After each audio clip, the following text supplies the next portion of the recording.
தேவையான மசாலாவை நம்ம வறுத்துக்கலாம். கடாய் காய்ச்சதும் நான் ஆயில் ஊற்றிக்கிறேங்க. ஆயில் ஒரு 2 டேபிள் ஸ்பூன் அளவு நான் ஊற்றிருக்கேங்க.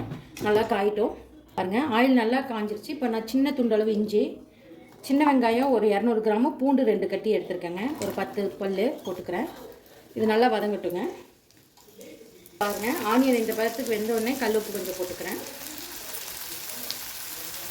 போட்டு நல்லா வதங்கட்டும். இது கூடவே கருவேப்பிலை கொஞ்சம் போட்டுக்கிறேங்க. மசாலா அரைச்சி போடுறதுக்கெல்லாம் கருவேப்பிலை கொஞ்சம் போட்டிங்கன்னா நல்லா இருக்குங்க குழம்புக்கு.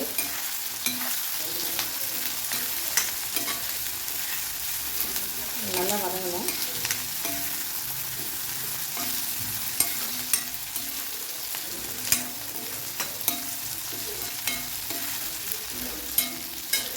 இது வதங்கிட்டு இருக்கல ஒரே ஒரு ஸ்பூன் அளவு தான் தேங்காய் எடுத்துக்கிறேங்க. ரொம்ப நிறையா போடக்கூடாது.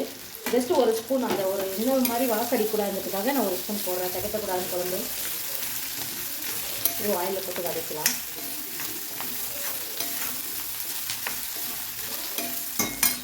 இந்த அளவுக்கு நல்லா வதங்கணும்.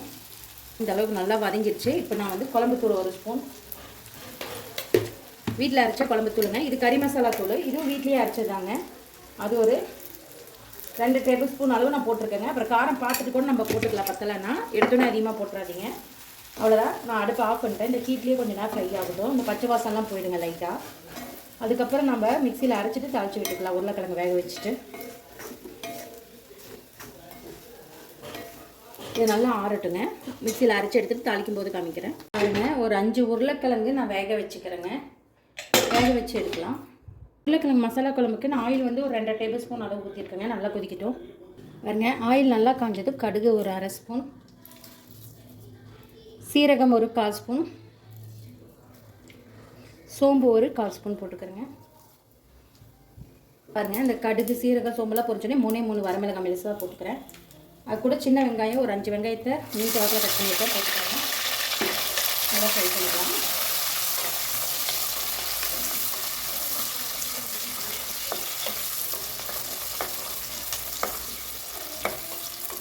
நல்லா டீப்பாக ஃப்ரை ஆகுதுங்க.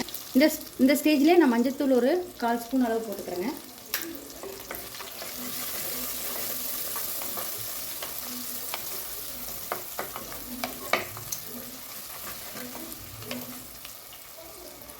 கருவேப்பிலை கொஞ்சம் போட்டுக்கலாங்க.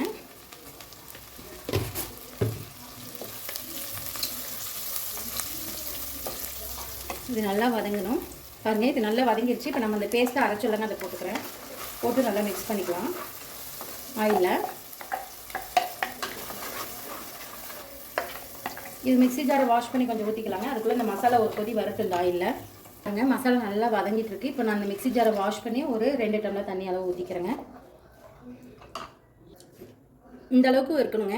இது நல்லா கொதித்து பச்சை வாசம் போட்டுங்க. நான் காமிக்கிறேன். பாருங்கள், மசாலா குழம்பு எப்படி கொதிச்சு வருதுன்ட்டு.